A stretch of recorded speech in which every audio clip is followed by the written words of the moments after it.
I would say it is really a miracle to have Dr. Bruce Semon here. Doctor, thank you for being here with us today. I would like to share how I found Dr. Bruce Semon. As our temple does a little bit of seva services to the community, we're not able to provide as much service as we want to help parents with differently able children. But as much as we are able to, we take every effort to do, and sometimes it's very successful and sometimes we're not able to. So like that, sometimes every parent comes to us and say, oh, I have this problem with the child. I know he's not eating or she's not eating. And then, okay, maybe we think about different ways to connect. And that is how I found it was a big miracle. Within 10 minutes, I found Dr. Bruce Semon. I was looking for a homeopathy doctor who also understood a little bit more about children and health and psychology. And you had all that I was looking for. It clicked, and one of our parents did go and see Dr. Bruce, and they were very, very happy so far. And they are not able to make it because they have a situation that they cannot come and meet public, that they have the COVID, and unfortunately they were very sad that they couldn't make it today. But I think their experience was very good with Dr. Bruce, and Dr. Bruce has more to share about all the miracles and how he has come here so far. But I don't want to take much time, but I would like to read about Dr. Bruce. Dr. Bruce Semon is a nutritionist and a child psychiatrist currently practicing in Milwaukee, Wisconsin. Semon received his medical degree from the University of Wisconsin-Madison and his doctorate in nutrition from the University of California, Davis. He conducted his adult psychiatry training at the Medical College of Wisconsin and was a research fellow in the Laboratory of Nutritional and Molecular Regulation at the National Cancer Institute. Semon has published several academic papers relating to nutrition and is a contributing author to William Shaw's Biological Treatments from Autism and BPD. As a complement to his regular psychiatric practice, Semon has treated many patients for what he believes are yeast-related illnesses. He and his wife, Lori Kornblum, developed their recipes in response to the needs of their autistic son. They have together authored a book called Feast Without Yeast. I would like to welcome Dr. Bruce Semon. Thank you for taking such a long time to get here and be with us today. And I hope parents, you benefit as much as you can and take it as you see it fit your needs. We can help, if there is any other way we can be of Wisconsin Shirley Sai community can be of any support to you, please do share with us. We will be there for you. Jai Sai Ram. And without delay, I would request Dr. Semon to connect with all of us. Thank you. Welcome, Dr. Semon. Thank you very much. Thank you for the temple. Thank you for the priest. Thank you to the priest. Thank you, Abby. Thank you very much for having me here today and giving me the privilege of speaking before you today.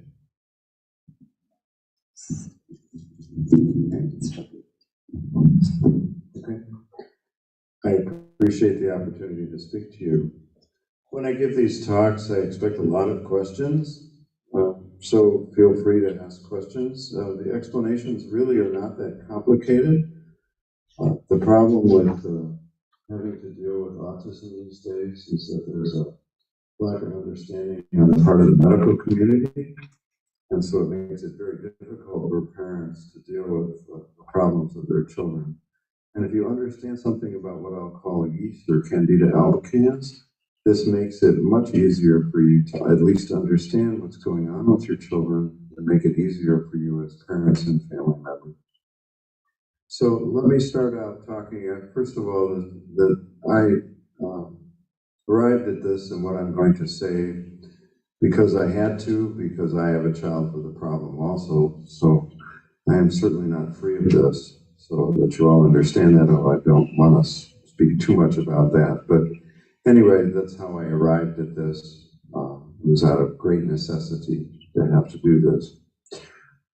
So let's talk about Candida albicans. All right, how many of you have heard of that? Do you know what that is? Some of you know, half of you know at least. Okay. Candida albicans is a yeast that it can inhabit the human being's intestinal tract. Okay, so when human beings start life, we should have basically what we'll call the good bacteria or bacteria. Unfortunately, all of us, many of us have had, and our children have had, we have antibiotics, so we take antibiotics. Antibiotics kill the normal or the good bacteria. And then the yeast Candida albicans can come in and grow. And unfortunately, what happens with Candida albicans is that it then says, I want to be here, I want to be the only one. And so what it does is it makes a whole lot of toxic chemicals. Okay? And I usually like to list these chemicals. I guess I did a little later. The reason it makes all those toxic chemicals is they kill bacteria. So the yeast is going to stay there. All right? They are the coma-producing chemical acetone. They are all the toxic alcohols, many different sizes. And they are probably most importantly the nerve poison hydrogen sulfide. All these things are being made in the gut after antibiotics. I refer to this as a leaky toxic chemical plant, except that it's not like you can roll up your window and say, I'm glad we don't live in this smelly town with this factory. Drive on, it's right inside of you or inside of your child. Okay? Now, if you think back to a doctor's office, one of those very poisonous things that sits on the counter there is something called acetone that they'll use to sterilize your skin. That's something that's being made by the yeast. Okay? That's one of the chemicals. Right? Okay, so these things in susceptible people can get absorbed into the body. They go up through the liver and they can go up to the brain and they cause a number of problems. Okay, they cause vicious headaches as they go up. They can rob you of your energy in life, so you get fatigued. They can rob you of your good feeling in life, so you get depressed. They can make it very hard for you to concentrate, okay? And in the case of autistic spectrum disorder, they can disrupt development, okay? Now, I've spent a long time trying to figure out exactly how they disrupt development, and I think I have some ideas about it, but the main thing is to understand that they disrupt development. That's the main thing, all right? The brain simply doesn't develop properly or in the way that it should after having to be exposed to these chemicals, all right? If you can catch this early, unfortunately, why is there's much more autism now than there used to be. That's getting to be a long time ago now, but this was something we hardly ever heard about, and now it's extremely common. And why is that? Unfortunately, it's because the women who are having babies today, unfortunately, often many of them are exposed to antibiotics when they were younger, so the same chemicals are floating around already in utero, starting to expose the fetus much earlier than, say, when I was a child or I was developing as a, I mean, my parents' generation, very few of those women had antibiotics. Anyway, so this is a big problem. Now, what Abby asked me to do was to help explain and for you to understand how does this, if you have have had this happen to you and you now have a child who has autism, how can you understand there are many difficulties in dealing with this? And one of the biggest problems, of course, is the medical community doesn't know what to do. All right, they'll say if you catch it early, well, you get them to school as quickly as possible, and hopefully they can learn their way out of it. I don't know if that ever happens or not, probably not, but that's what you're going to be told. And then you're dealing with sleep problems, you're dealing with eating problems, you're dealing with medical problems, diarrhea, constipation, all these things. And you have no idea where it's coming from, and you're not really getting a lot of help. regular doctors now. I hope that you have all had better experiences than that. But I want to talk about where these kinds of problems, where you have, you know, children who are past the age of 3, you know, who are, you know, younger, but, you know, having a lot of problems and all the behavioral problems and aggression problems that can occur. How can you best understand these things? Okay, because at least if you understand where it's coming from, it's easier for you as parents, grandparents, family members to understand this. Okay, all right, all right. So what happens? Let me just. I want to see how I've listed them. Okay, so why is it hard? How many of you know that children with autistic spectrum disorder have trouble sleeping? Everybody know that? A lot of people know that, right? Anybody have any idea why that is? Okay, right. So the best way that I understand this is the following. Okay, so if you were, you know, if you are a sports person and you injure yourself, you go to the doctor, you say, you know, well, you got to fix up my arm, doctor. You know, I broke this bone. I'm a tennis player or whatever, a volleyball player, whatever I am. I've got to have this, and you put out your arm, and they're going to put the anesthesia in you to say okay, and you just kind of wait there and you fall asleep. All right. You try to do that to an animal. Okay. Does the animal go to sleep easily? Is the animal so cooperative? No. The answer is no. Okay. Animals sense that anesthetics are poisons, and so what do? They fight it. Okay? All right? So what are these chemicals? So, you know, eventually, I mean, I don't know, I'm not a veterinarian. I mean, eventually they figure out ways to put them to sleep, but this is, it's a much, you know, you don't have the kind of cooperativity that somebody, you know, wants to get back into sports performance does, okay? All right, so what happens to kids who have all these chemicals that are literally putting the brain to sleep? This is what they do, okay? They put the brain to sleep, they sedate the brain, they slow it down, okay? I mean, they disrupt development too, but they slow it down. So what's going to happen? All these chemicals coming in from the yeast down here. Is the child going to be able to go to sleep? No, the child fights it. That's why they stay awake. That's why you're all awake, or all of you have to deal with these kids. That's why they stay awake, okay? Their brains are fighting the chemicals, saying, I don't want to go to sleep. Don't put me to sleep. Please don't do that, all right? Is it their fault? No. It's your fault? No. But if you understand these chemicals, then it makes the whole thing easier to understand, and you as a parent can function better in this. Okay? Let's talk about the picky eating. This is another problem. How many have faced this? Know about picky eating? Okay? All right. Why is there picky eating? Okay? All right. Now, the best explanation that I can come up with for this is if you, make sure I get this right, you go to the dentist, okay? All right, and well, let me go back. One of the things that has to happen for you to, I mean, we still are animals. Animals have to know whether something they're eating is correct, okay? All right? So if something, an animal comes and there's a poison, they hopefully taste it right away and say, I can't eat that, I can't eat that, okay? All right. All right, so what happens is what if you put, there are many nerves. I mean, you spend a long time in medical school and anatomy, learning all the different nerves that go to the mouth, because we have to be able to sense what's coming in as food. What happens if you put all those nerves to sleep? What if those nerves don't function right? What if all those chemicals are slowing it down enough that you can't sense anymore, or the child can't sense anymore what is coming in? Are they going to want new foods? No. The answer is no. So they'll get used to something and say, that's okay. Even if it's bad for them, they'll get used to it. And they'll say, okay, that's all I'm going to eat. Because I can't sense anything new. All right? Okay? All right? It's like all those nerves are asleep.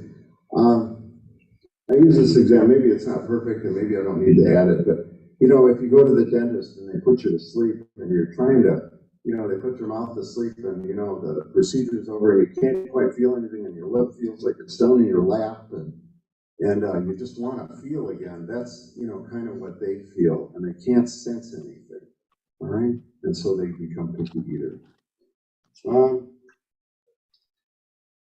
These things cause very bad headaches. They cause a lot of stomach aches. okay? These chemicals, the yeast is sitting on the inside of the intestinal tract.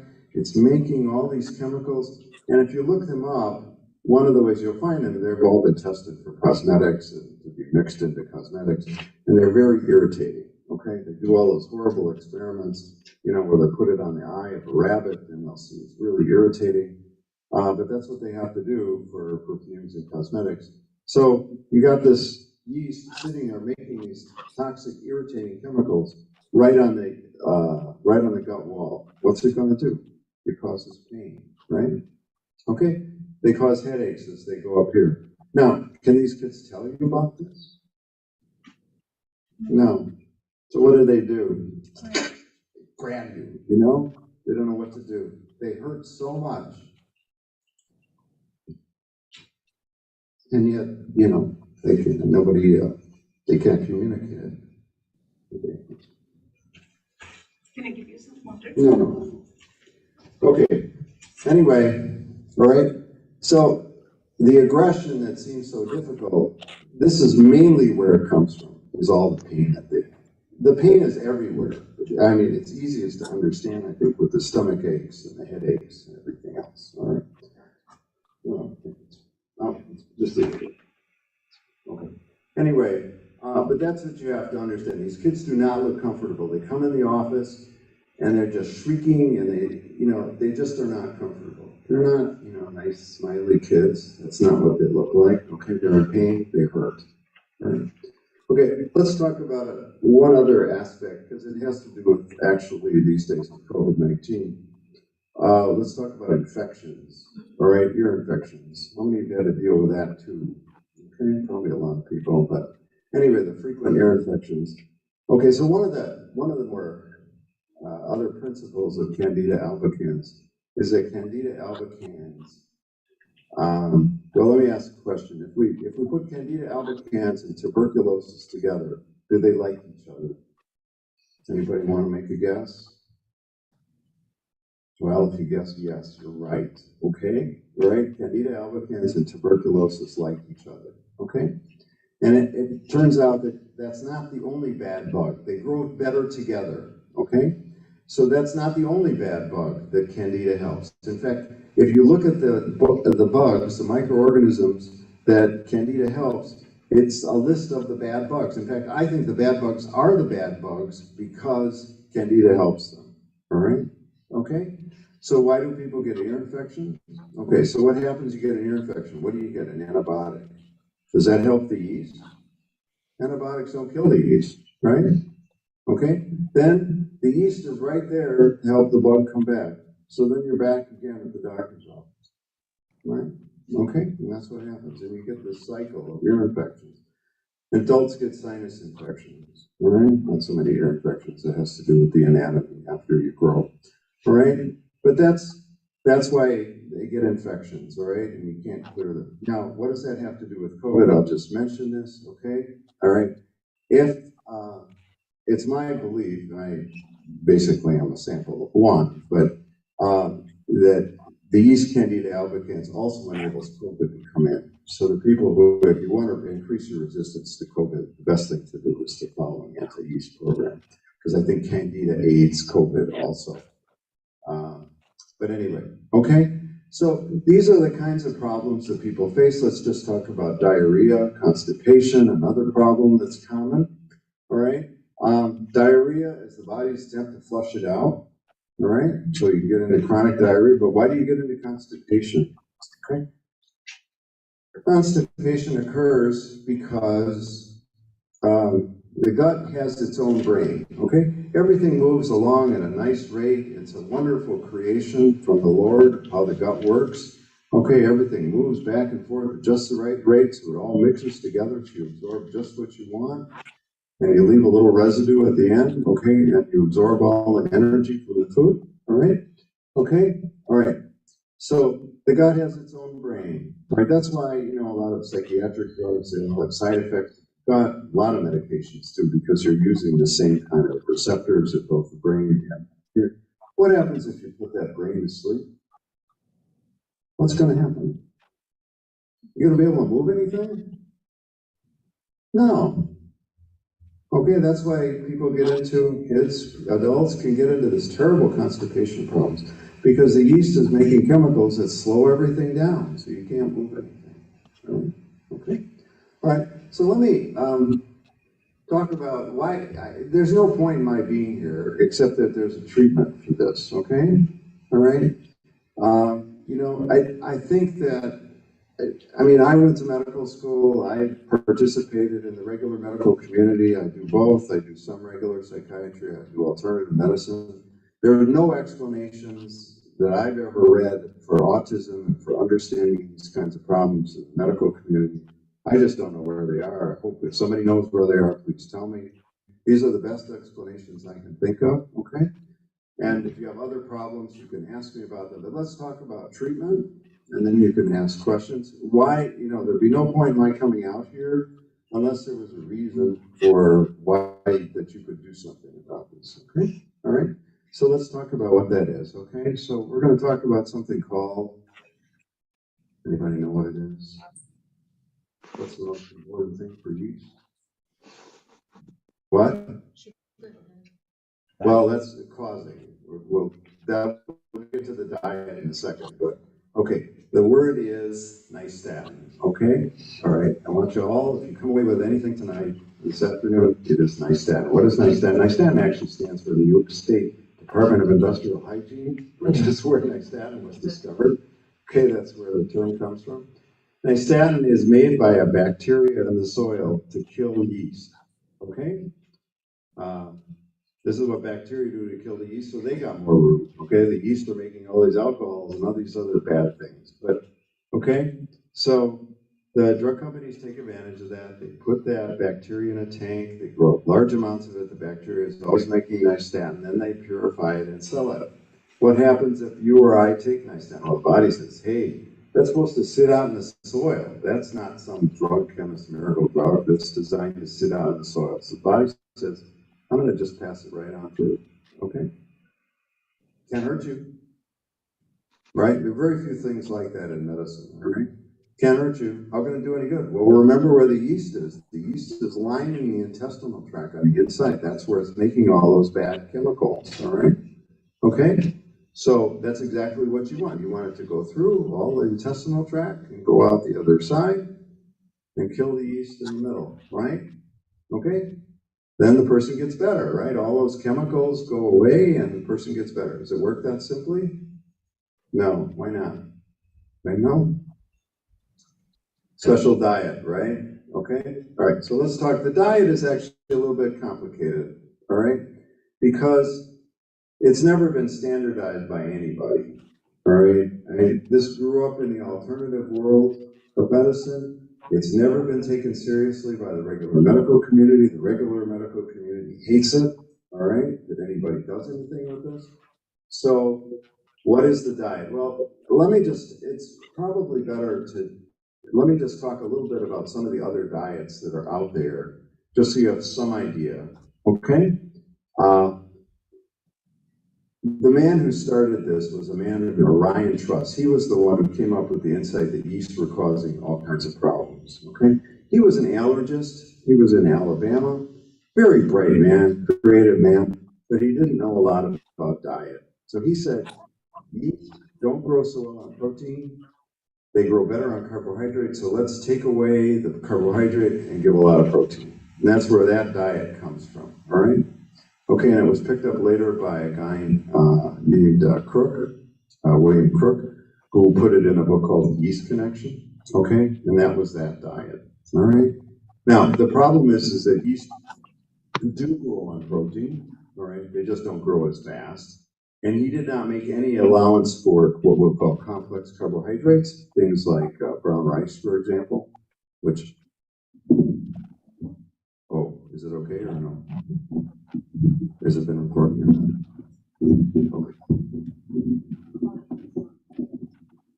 It isn't? Oh, okay. Please let me know if I'm doing it.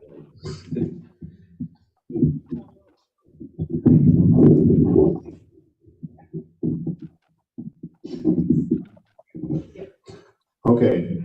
Oh, that's better. Okay. So That's where that diet comes from. You can still find that diet, okay? All right, and I think it was based on too simple a principle, all right?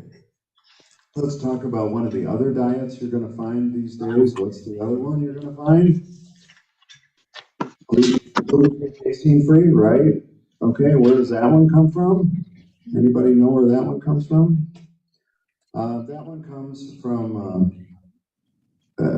Europe when they were looking at schizophrenics, and they found these peptides, breakdown products of gluten, which is from wheat, and casein, which is from milk. And what they found them in the urine of schizophrenics. So they said, well, maybe this has something to do with it. They tried a gluten-free, casein-free diet with schizophrenics. It doesn't do very much. Then there was a man in that group who was from Norway named Reichelt, and he brought it to autism and said, well, I'm finding the same things in autistic kids, so let's try it with autistic kids. And in autistic kids, it does help them learn a little better if you kind of catch the upper, the more functional kids, all right? So that became kind of, he was a university person, so that became a more standard diet, all right? That doesn't get rid of anything. That is not an anti-yeast diet. If people have found it helpful, I mean, it's best not to go off it, but to at least understand what its place is, okay? So how does one arrive at an anti-yeast diet, okay? This is a good question. How do you arrive at an anti-yeast diet? Anybody have any idea? Look at fermented foods. That's very good, okay? I'm going to talk about something just a little simpler than that, okay? Well, what is fermentation? What? Well, I know that in Indian food, we put the batters over the night to sit out, and Yeah. they produce bacteria, because of which the food gets fermented. Okay, all right. Okay, I did hear about that from the family that Avi sent me, that I had to tell them not to do that. But the best way would be to look at a bread label, okay? Because if I had one, I didn't arrive at this diet this way, but the best way to arrive at this diet would be to look at a bread label. Because people who make bread want the yeast to grow in bread, right? Okay, I mean, it's the same diet if you make booze. Beer, for example, too, although that's a little more complicated probably, okay? So what do they put in on a bread label? Okay, well, there's vinegar, right? Why do they put in vinegar? Vinegar kills the yeast, kills the bacteria, leaves the yeast alone. Okay, so the yeast grows better. And the other thing is something called malt. Malt, do you know what malt is? Okay. Malt is a sprouted barley which is in heat killed, forms the raw material for making beer, sold as a sugar substitute, baked into nearly everything, breads, bagels, cookies, crackers, cereals, all these things have malt in them, okay? All right, malt feeds yeast as it makes beer, as it makes bread, and it also does the same thing in your gut, all right? Okay, so the two main things to eliminate in an anti-yeast diet are vinegar and malt. Okay? Now, I didn't arrive at it. I wish I had thought of it that way at that time. I didn't. But it was much more serendipitous and, trial and error than that. But that's the basic part of the diet. Now, then we look at, as the woman suggested, very knowledgeably, we look at fermentation. Okay, what else is fermented? That may surprise you a little bit what is actually fermented. But we have to get rid of all fermented foods, okay? And that includes things like pickles, chocolate, cheese has its own kind of aging process. Soy sauce, Worcestershire, all these things have to go because they all make the environment in the gut better for yeast, okay? All right. If you follow that diet and then you give nystatin, then nystatin goes through, kills the yeast, and then the child or the adult or whoever it is gets better, okay? And the problems that you have to deal with get easier to manage, all right? Just hang on for one more second, okay? So that's what this diet is. Now, what we had to do was, my wife collected recipes for years because there was no cookbook for this. So that we eventually put all our recipes together and wrote a cookbook. And that's this book, Feast Without Yeast. Okay, and I brought a few copies if any of you are interested. All the explanations for the things I'm saying are in my other book.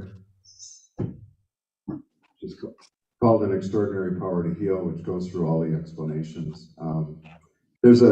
In this book also, there's a lengthy explanation, and I think Abhi wants me to come back and talk about things like multiple sclerosis, and why this is treatable the same way.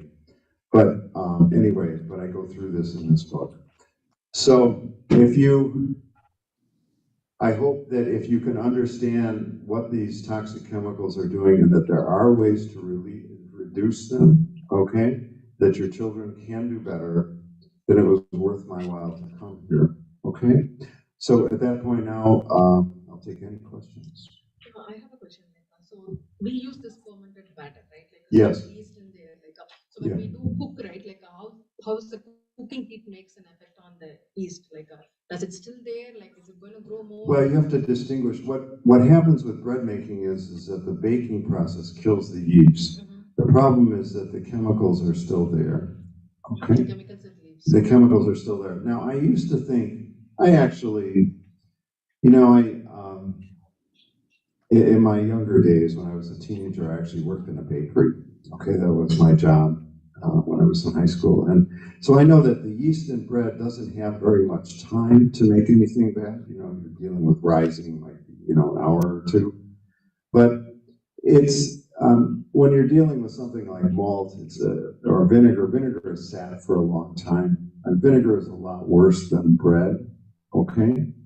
But bread is still, the yeast in bread is still a problem, depending on the severity of the problem you're dealing with, okay? If you're dealing with an autistic child who has very bad headaches, you can't deal with something like bread. You can't give bread, okay? You can't give vinegar, you can't give malt. These are all headache causers, okay? If we're dealing with, say, somebody who's a little fatigued, say, a different kind of case, a 35-year-old woman who's had 2 babies and she's a little fatigued, she doesn't have to be near as strict about this. But if you're dealing with a child and you want to do the best for them, then you probably have to consider, at least some non-yeast bread. Now, one of the recipes my wife came up with very early was a very nice non-yeast whole wheat bread that's in the cookbook. We had that posted. We may still have that posted on our website, but anyway, that was one of the things she did. So it is possible to serve bread, just not fermented bread or bread that arises in the same way. Yes, sir. I've had your book for 23 years, probably. That's about as long as it's been out, Yeah. What about one of the other antifungals other than nystatin? What about fluconazole? Diflucan? Diflucan, okay. That type of stuff. Okay, so that's a good question, sir. Diflucan, for those of you who are able to convince a doctor, well, maybe you should do something about this. One of the medicines you might get is Diflucan. Diflucan is the yeast that causes what I'm talking about is the same the same yeast that causes vaginal yeast infections.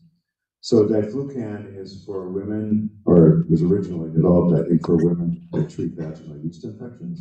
Okay. The problem with it is it's meant to be absorbed into the body, so it's absorbed high up in the gut, and most of the yeast is much further down. So you aren't going to get it with the nystatin is the only one that goes through because it's not absorbed. It's not meant to be absorbed into the body. It just goes through, it cleans out the lower part of the gut where the yeast is. So that's what you want. The Diflucan doesn't get there. Although it may be helpful. It's always, when I'm listening to people give histories, if they say, well, the doctor did give me 5 days of Diflucan and I felt better, usually that means to me that they're going to get better if they take nystatin. But it doesn't get to enough of the yeast, and none of the others do. Nystatin is the only one. Who else has questions? Yes, ma'am. Doctor, does yeast also cause problems like Crohn's? I'm asking this because my daughter has been having a lot of problems with stomach, and finally now she has a diagnosis of Crohn's. So I'm wondering if the yeast is a cause for it. Yes. Why don't I'll go through the mechanism. I don't know how much time I have. What time is it now? You have as much time as well. I know. I have to leave by about 7:15. But when is? It's only 6:11. 6:11. Okay. Do you want me to go through Crohn's now? I'll go through Crohn's now, or do people have other questions about autism? Why don't we do the questions about autism, then I'll tell you about Crohn's. Thank you. Who has questions about autism? Go ahead, Ned. So after we do the antifungals, so when we start the antifungals, does it come back? Well, that's another good question. Unfortunately, if you explain this maybe more with adults than with kids. I mean, I think if you're dealing with a 2-year-old and you get that child to talk when they weren't able to talk before, you stay with this. You do not stop it, okay? The yeast can come back, okay? All right? Now, there are adults who get treated for this because they have fatigue or other problems, and you know, I'll say to them, well, you know, if you're going to a family wedding and you want to eat the food there, eat the food there, but you know, stay on the diet, okay? So it's best to keep the diet going. I mean, if you have an aggressive adult or something and you control their headaches and they do better, you don't want to see them go back to what they were. So the yeast can come back and you stay with it. You know, in this population, I mean, there are people who, you know, they like, for example, if they're in business and they entertain people and they have to go to lunch with them. I mean, those people have problems figuring out what to do. There are difficulties with that. But for kids and people with problems, you know, just stay with it. Once you've seen some improvement, you just stay with it. Yes, ma'am. As you said, for the statin, how do we get the prescription? Nystatin is a prescription item. Not everywhere in the world is it a prescription item, but here it is. Okay. Nystatin has gotten to be actually difficult. It's not so easy. I mean, I prescribe it regularly, obviously, for people. Very few doctors are interested in it. Part of the reason for writing this book was there's a lengthy 2 chapters to show to a doctor, because this is obviously sold everywhere. Most doctors are not interested in this. You have to go to somebody who is interested, and there aren't very many people, and then you have to understand how it's used, because they, you know, like the other gentleman asked, they may think that Diflucan is the best way to go, and I'll just give you 5 days of that. So you really have to go. Unfortunately, it also is not even a prescription item, it's a compounder's item, so you have to go to a compounding pharmacy to get it. But it's not that expensive. I mean, you know, as things go, I mean, it is possible, and you know, if you're dealing with a kid with a big problem, your life can be a lot better, so. Anyway, but it is a prescription item. You do have to get it from a doctor, and it's best that, you know, at least you understand how, somebody understand how it's best given. Okay? Is there any indicator or a measure to measure, like a test to measure? Like The how much test, you have? okay. I grew up doing this well before there were any tests. I just listen to people. If somebody tells me, you know, well, we gave that last antibiotic, and after that, then the child was not the same anymore. The adult says, I had 2 rounds of antibiotics for pneumonia, and then I, you know, don't have it anymore. Then I know what I'm dealing with. Later, a man in St. Louis or Kansas City, Dr. Shaw, came out with a test called the organic acid test, which measures certain yeast metabolites. It's a good test. It's about 50-50, which is about as good as any of them. The stool test is actually a little worse. The problem I have with it is that first they measure a lot of different things, but I have no idea what they're doing, why. A lot of things, they come up mainly with wanting supplements as a solution. But the people would say, you know, if it doesn't always show it, but yet you have to treat for it. So it's not a lot of value for me to give it, ask parents to give it. And it's at least several $100 unless your insurance is very good. So it's not something I'm gonna ask parents to do. So, back in the back. Several of the autistic children, like they have a high level of anxiety. Yeah. Is related to that, or like anything? Yeah, it is. Yeah, the nerves are being thrown off. They're just not functioning very well. How does it act? I mean, they're in pain. You know, it's like they don't know what's coming at them next. You know, if you were getting headaches all the time, you're saying, what am I going to do? Oh my God, I'm going to get another headache.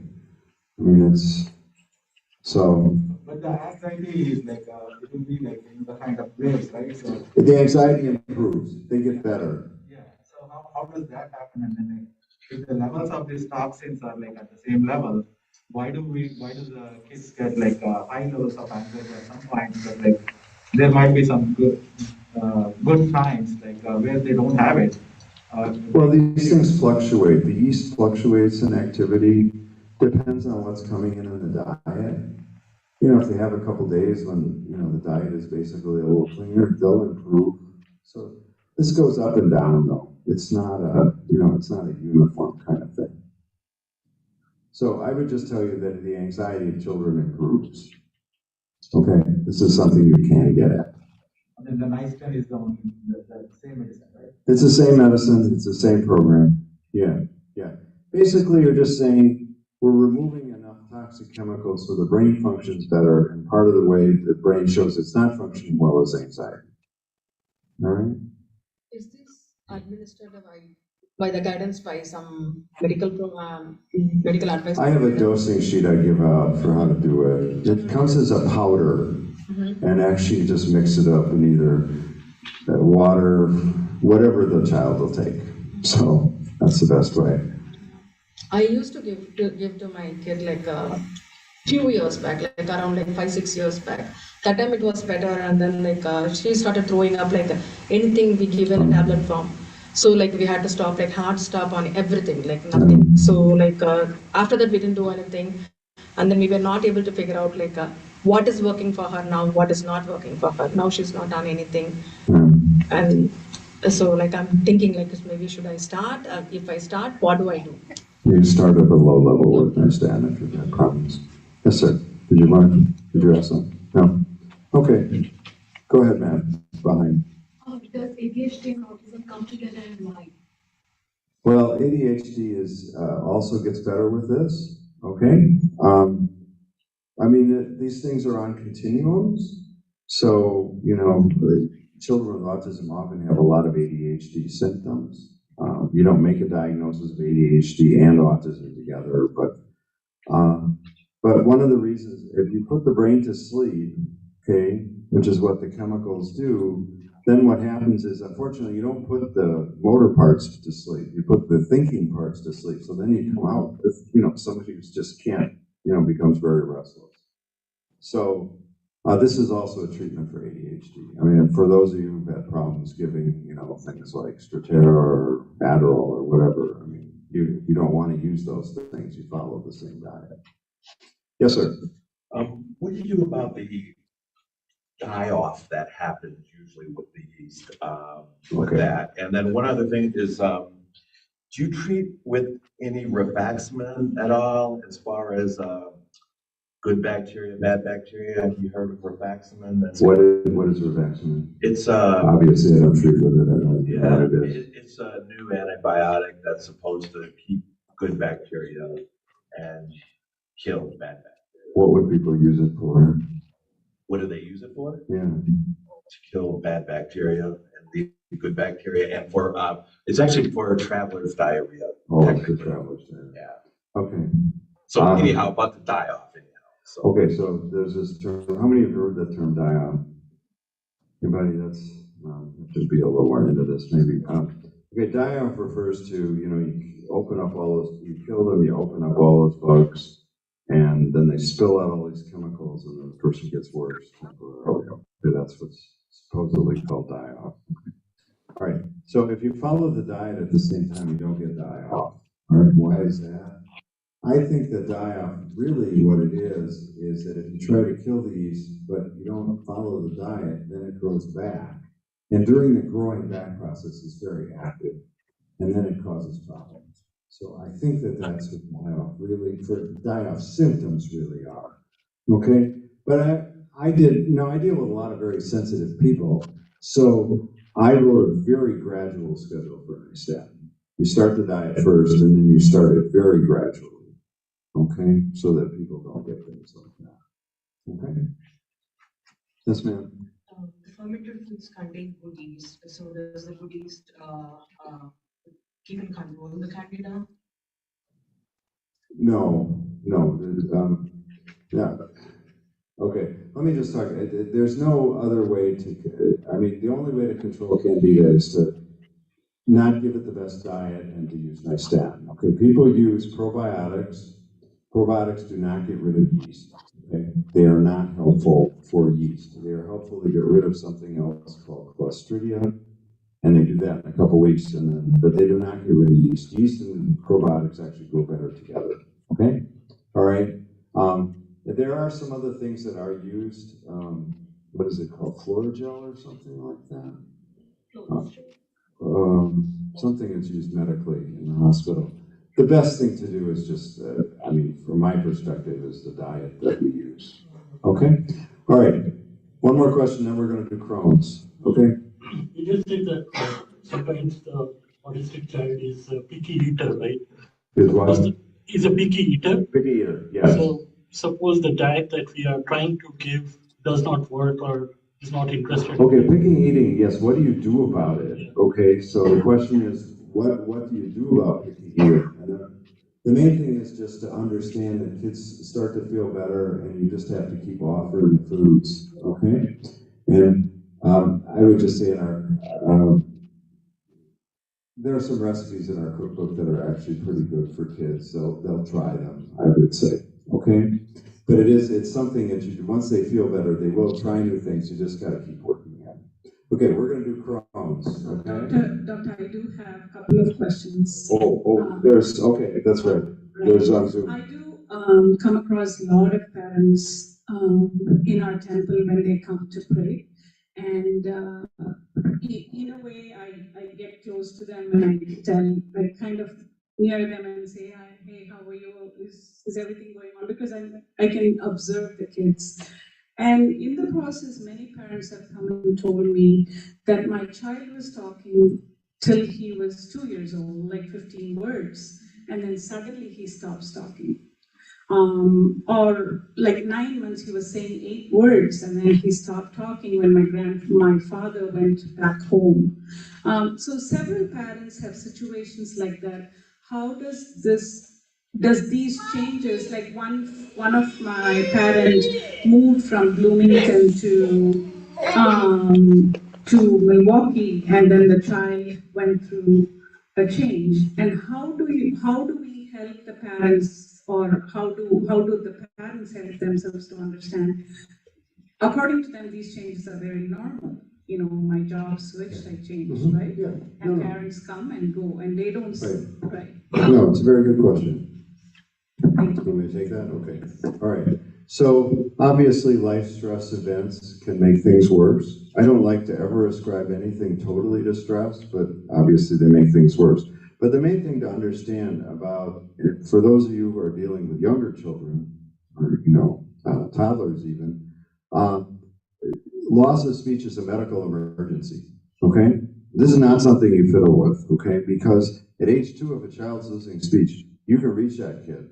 All right, you can reach that child. You put them on this program, the speech will come back. All right. You wait till you go to the doctor and they say, let's give it 6 months, and then they say at 2.5, well, you got to wait for your appointment at the university hospital, and that's going to take another 6 months. By then, you've lost it. Okay, so you have to intervene right away at that point. It is something you can reach that kid at that point. All right, when that happens. Why does that occur? I just said, the yeast somehow disrupts development, and so the speech doesn't, that can be lost. All right, so we don't understand why.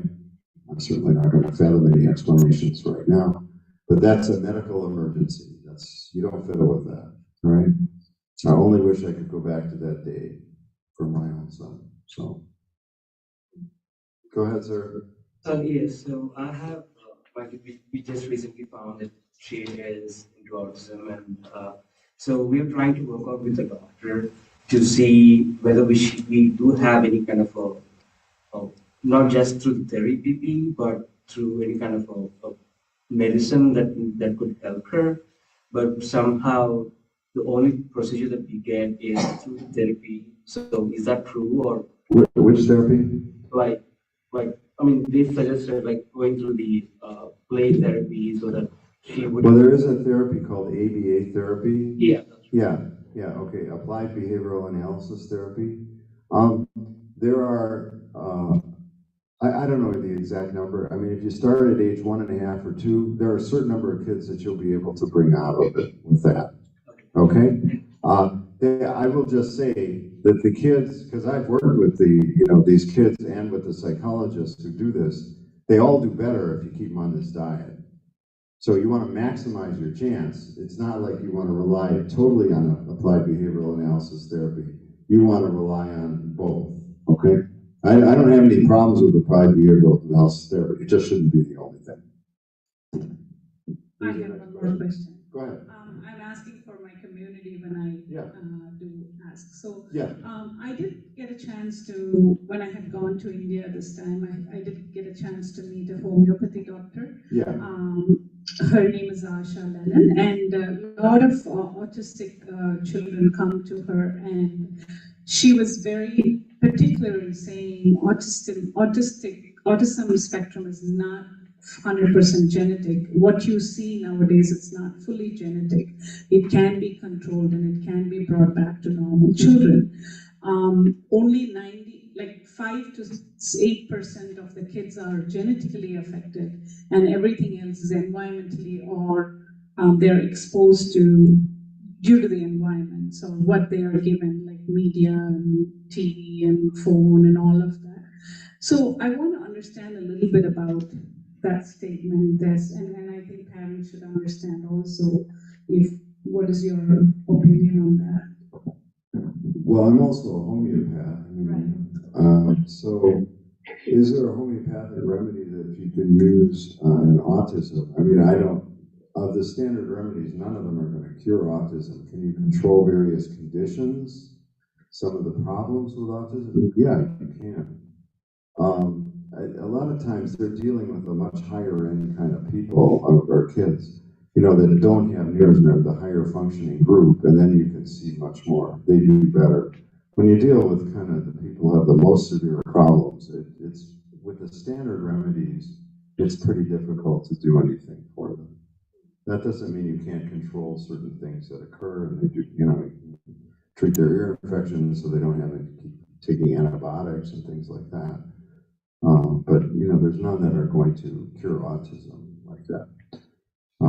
Now, I've spent a long time trying to develop my own remedy, and that's a work in process. I mean, I have actually done that, but okay. Thank you, doctor. Okay. All right. Yes, one more question, and we're going to do Crohn's. Okay. Okay. So, doctor, in our case, right, we are very confused, to be honest, because they said us that it is X, and then over the years we have seen he is performing very well, whether it is in terms of intake, food intake, or how he operates as far as motor skills are concerned, everything, right? But his hyperactivity is the only piece which is not changing, and oftentimes what I have observed is continuous exposure to electronics or videos that triggers it. Is it related to again yeast or diet, or is there something to do with, because the normal kids won't react that way, right? My other kid is totally fine. Okay, so the question is whether children, at least some children with autism who are doing okay, might still have too much, can they be overstimulated by different screens? I shouldn't hazard a guess on an individual case. I mean, obviously they can be overstimulated by a lot of different things, and you have to be careful. But I should really take a much better history to know what was going on in your child's case. Okay, so let's talk about Crohn's for a minute, okay? All right. How many of you know what Crohn's is? Okay. Crohn's is an intestinal disorder of inflammation, okay? All right. That literally, depending on how severe it is, can literally eat away at the gut, all right? And basically it's a mix of treatments, but sometimes they have to take out a very inflamed area so that the inflammation, at least in that area, stops, okay? So, but it's a disease of continuous up and down inflammation of the gut, all right? All right, which can be very serious and very debilitating, all right? Is that a good enough explanation for what Crohn's is? Okay, all right, okay, good. All right, so, what one has to understand about Candida albicans is that there are several kind of different forks in the road that we can go down. The main one, when we're dealing with autism, is the chemicals. And if you come away tonight understanding the chemicals and how they influence your children and your lives, then I've done something tonight. But one of the other roads, and people, has to do with the immune system. Okay, so you might ask me, and I say, doctor, well, if this is so bad for my child's body and for my body or whoever it is I'm talking to, why is it that my body can't get rid of it? Why can't my child just get rid of this stuff? Okay, good question, right? How many are wondering that? All right, okay, how is that? Well, the answer is that the body can't get rid of it, not very easily. And I think that that's part of what the medical community thinks is that, well, it's going to go away, right? Body's going to clear it out. That doesn't happen. The yeast is very tightly adherent, and it has all these mechanisms for defeating the immune system. It resists, it suppresses, it evades, okay? So all the basic kind of immune system techniques for getting rid of a bug, all the first ones all fail, right? Okay, so what is the next step, all right? Okay, the body knows the yeast isn't supposed to be there, so it calls in the signals for inflammation, okay? Inflammation is like a wall. If I'm a bug trying to get to you, if you put up a wall, especially a red hot wall, I can't get to you, right? Okay, well, that's all well and good if you can get rid of the bug, okay? All right, but what if you can't get rid of the bug? Okay, what's going to happen to all that inflammation? Let me take it from a different standpoint. Let's just say you cut yourself a little in the kitchen, all right? You got a little cut on your hand. You kind of squeeze it a little bit. It bleeds. You go in, you find a Band-Aid, all right? You clean it up, you soap it up, okay, and then you put your Band-Aid on. Eventually it stops bleeding, but it'll get a little inflamed and it'll start to heal. Okay, that's because you cleared the bug out, right? Can you clear the bug out down here? I just said you couldn't. You can't clear it out, all right?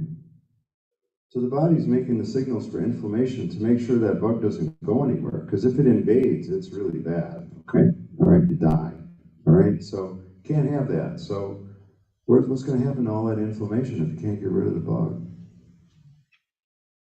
Is it going to stay, or is it going to go away? It's going to stay, right? Okay? What do we call it? We have an intestinal inflammation that's up and down called Crohn's disease, or depending on where it is, it's called ulcerative colitis. All these things are yeast-induced inflammations. And if you get rid of the yeast, the inflammation goes away. Your body doesn't have any need to inflame the gut. The yeast is gone. It just can't get rid of it. Okay? So Crohn's is actually not so hard to treat. All right? Ulcerative colitis, not so hard to treat.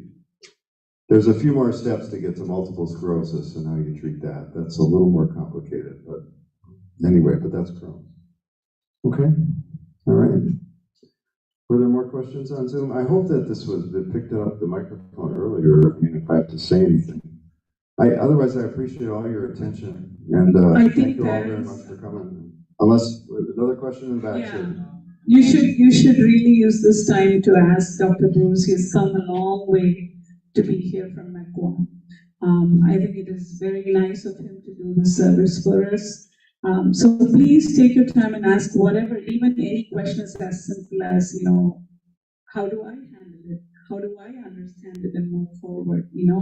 I think as parents, that is something that we do all the time. And being a psychiatrist, if you can help the parents to different stages of the kid's life they go through, okay, I've gone to this stage, what next? How do I handle it? How do I allow them to be inclusive in every environment? How do I not move away? If you can answer general questions like that, I'm talking from perspective of what I hear from parents. So, well, I believe that the most important thing about being a parent when you have a child like this is at least to understand what they're going through. So at least I think for parents who have never, when they'll hear from me for the first time, your child's in pain. he or she is hurting. That's why they're doing this, okay? That's what's most important to me as when I start out with people, so they understand this, okay? Go ahead, sir. So, if I have to use my stand for my kid, like, Yeah. what is the process? And then, like, is that like any doctor can prescribe that? Well, any doctor could prescribe it. The problem is that they aren't going to understand it, and then they're not going to have any enthusiasm for it. And they aren't going to be able to follow up with you. They're going to think that it's done in 2 weeks, and it's not done in 2 weeks. So how do we approach that? Well, there are other people around who do this. I mean, you have to talk to somebody like me. There are other people who do it. And as I say, I mean, I try to, I mean, I'll tell people, call me from out of state, I'll talk to your doctor. If you want to look afterwards, there's a chapter in the book on how to prescribe nystatin, how to do it. I mean, that's the best I can do. I'm one person. So, unfortunately, it's not going to be studied. So it's hard to deal with. I mean, you can ask your doctor. There is an easier way to start to get an idea.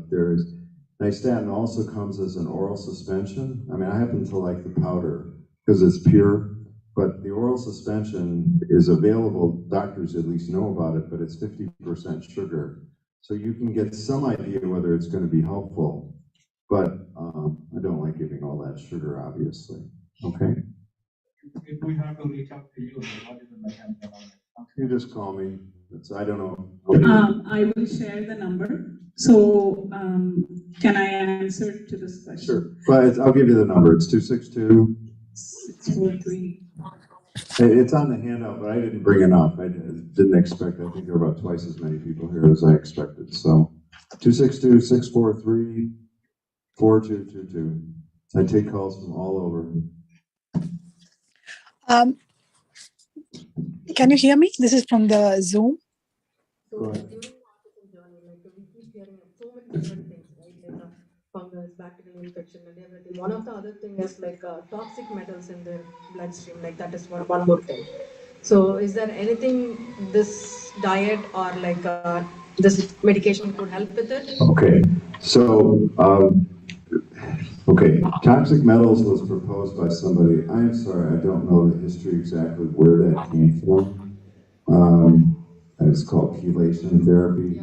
Basically, it's if it applies, it's only a handful of kids. So it's very difficult to do. It's a very difficult therapy to do, and it's not something I do. I tried it once, I think. It's not somebody's insistence. In fact, the chelating agents actually make yeast worse. So I can't get them. It's not. I think actually that if you clear out yeast, you actually end up clearing out some of the metals too. So who else? I'm sorry, where was the other person? Go ahead, sir. So my daughter is not speaking for so she's basically 2.5 years now. Yeah. And she is not speaking yet, so that's how we found out. Yeah. But recently she is picking up just through the TV and some cartoons and the app. So my question is should we continue? Can you write the number over here? People on Zoom are asking. I can put it on the chat. Or should we, is that something affecting? Well, the pathways in the brain for repeating things are different than my speaking. So if you say to me, I need to take my car on the highway, I'll say, I need to take my car on the highway. That's called echolalia, okay? Those pathways are easier. That's what a pathway that's lost later. It's easier or something. So, so you want to use those things. And when I see kids, when they're still echolalic, they can still make the words. That means they're much higher level than the kids who cannot speak at all. Okay, so they have a much better shot, depending on their age, at some speech returning. Okay, so I like to hear that, but it's you want to use it as much as possible. You don't want to lose it. I mean, at least if you can keep that, that's better than nothing. Okay. Yes, sir. Yeah, I have a couple of questions. So Like first one is like, as we talked that there are sleep issues in autistic kids.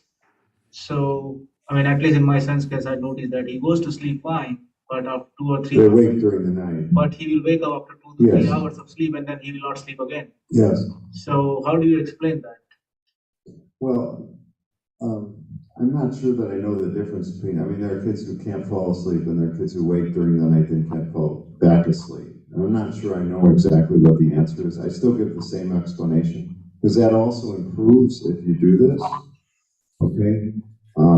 But why, you know, what differentiates the kids who sleep initially and wake up versus the kids who can't go to sleep at all? I'm not sure I know.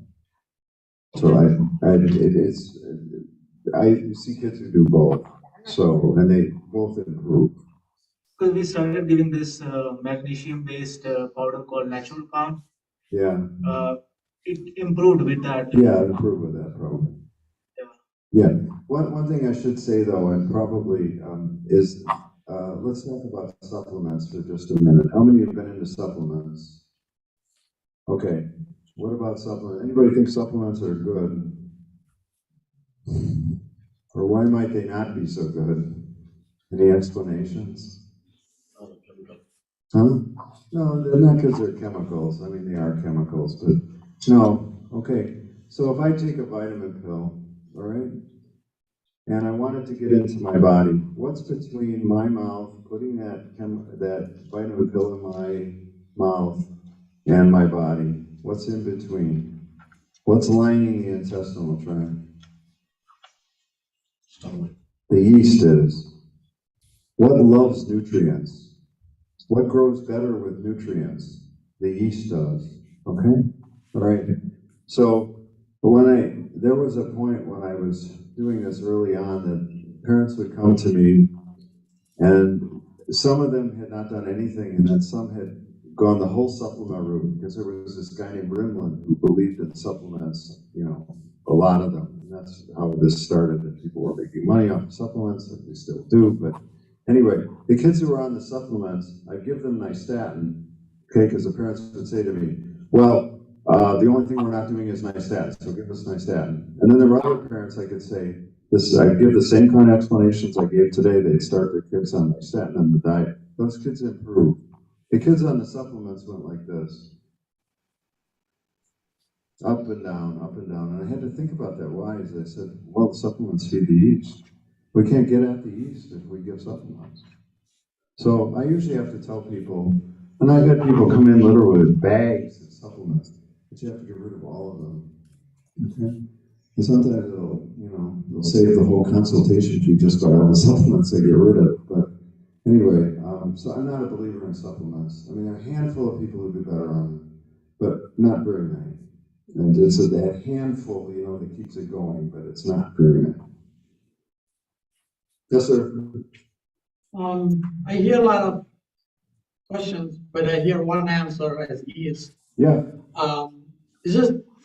It sounds like that's the one thing that's good cause for many problems. And that can be, right? Within no wise. I'm just thinking that there could be other reasons for all these multiple symptoms and multiple diagnoses. It can be, it's just hard to believe that it's one thing that kills all or. Okay, so the gentleman asks, that all I've been talking about is yeast. Can it really be that that's really the whole problem? Okay, or there must be something else. All right. Okay, that's a good question. All right. Okay. So I think you first have to understand that we're dealing with something that the medical community ignores. Okay. Your kids with autism have been ignored, okay, except for genetics, to look for what genes might be causing this, as if they can do something about that, all right? And it's not compared to other things, all right? And except for maybe resveratrol to see if that's a treatment, okay? So I'd be happy to collaborate with somebody and say, can we add something to this? Yes, okay? But for me as one person, this is what I've decided to think through. Okay, and to me it makes a lot of sense, and I share it with you so that it makes sense. The parents I see, it makes sense to them. That doesn't mean there aren't other helpful explanations that somebody else could offer at some point. Okay, but that's the university. This is not taken seriously by the regular medical community. Nobody's calling me about this. Nobody ever has. All right. So I would be glad to talk to somebody about it, see what other explanations and what other ways people could add to this. I would love that. All right. So you are correct, sir. Okay, but I don't, I can't convince the regular medical community to collaborate with me. So go ahead. I have a follow-up. You said the regular medical community is not contacting you. Is it regarding your practice of homeopathic or your discussion? Well, the regular medical community hates both Candida albicans and homeopathy. They've hated homeopathy for 200 years. So You being handling both at the same time is not helping your case. So what do you think is the main reason for the mainstream to put you away or not? well, they've done it. It isn't just me as an individual. I mean, they started with the American Medical Association was formed to stamp out homeopathy. Okay, it was in in opposition to homeopathy. That's what the American Medical Association was formed as. Candida albicans is also something that, what happened with Candida albicans was William said this is a miracle cure, and then that put the medical community, their backs up to the wall and said, we got to do something about this. We got to say something. This can't be. Okay, that's literally what happened. All right, so that's the way it occurred. So, I mean, unfortunately, you don't need me to tell you that. I mean, there are people who've been tried to go to their doctors and they just get laughed out of the room. So, these are the stories I hear. Regarding the same topic, one last question now. Go ahead. So do you, because we have the same philosophy about homeopathy as well. It is not treated with the equal respect, I should say. But at the same time, do you, with the back at home, some of my homeopathy doctors, they do not want to mix, they call this the regular mainstream as English medicine. They do not want to mix the medicines from both. If we come see you for our child, what do you suggest? Do we continue the? Well, if you're saying, let's just say your child is doing well on a medication called guanfacine or clonidine. Medications are a little more benign for They autism. never do better. They're all just Ketchup. Okay, first thing I ask is that medication helpful? No, Okay, it's not. so then I'll ask what you do. Do you want to keep them on it or not? I don't take anything away that's working. Okay, if somebody tells me something's working, I'm not going to take it away, whatever it is. Somebody tells me a supplement's working. I said, okay, leave that one. Do you think they're all working? Well, I don't know. Okay, and we try to go through each one and said, well, when you added that one, did it help? When you added that one, did it help? I mean, it's a little painstaking to try to figure these things out. I don't want to take anything away that helps. There are 1% of people or some percentage of people who do better on vitamins. I don't want to miss those people. If they do better on it, I don't want to categorically, because I've made all these mistakes. I said to people, nobody gets better on vitamins. Well, my kid did better on vitamins. Okay, so I got to make sure I don't tell people to stop something that's working for them. Okay? Yeah, thank you. Okay, we're going to take one more question, then we're going to stop. So, okay, go ahead, sir. Much easier question. Yes. Not so deep. Have you found anything to substitute for ketchup? Because ketchup, I know. Pizza sauce is really good. Is it? Yeah. That doesn't have vinegar in it. Okay. I didn't go through the food so much. I trust in this temple, I mean, brown rice is really, to me, one of the best foods. I think it's protected somehow. The Lord gave us that food, right? So brown rice is a really good thing. The yeast doesn't seem to be able to do too much with it. So just remember that, because I'm sure plenty of people in here eat rice. So we're going to stop now. Okay, I'll take individual questions if you want, but thank you all very much for your attention. I'm sure people want to get up, so, okay.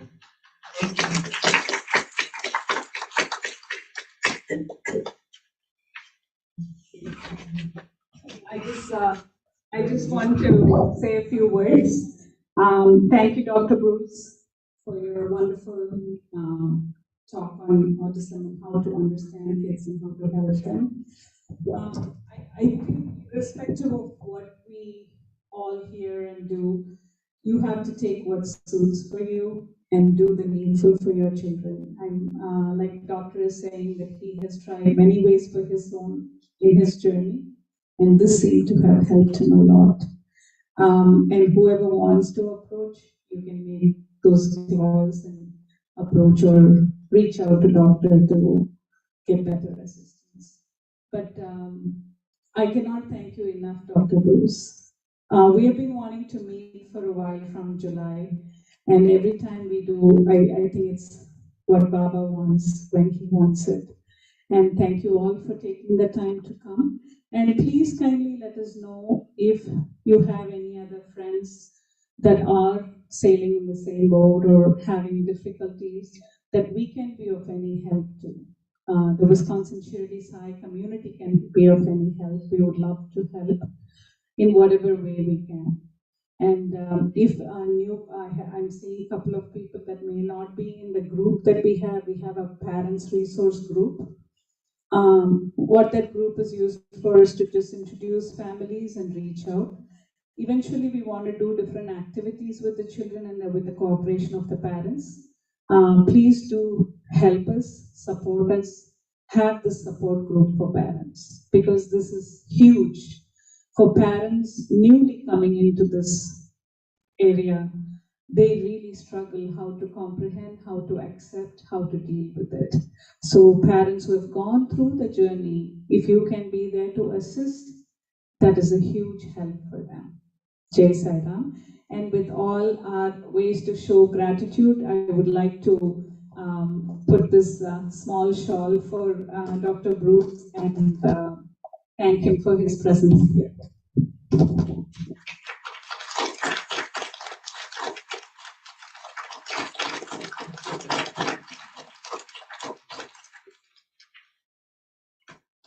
And Dr. Bruce hopefully will come another session to meet a bigger community to talk about acidity, digestion, even stomach, anything related to food and habits.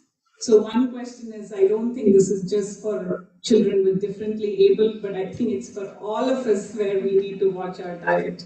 I think that's what I'm getting into, you're getting into, right?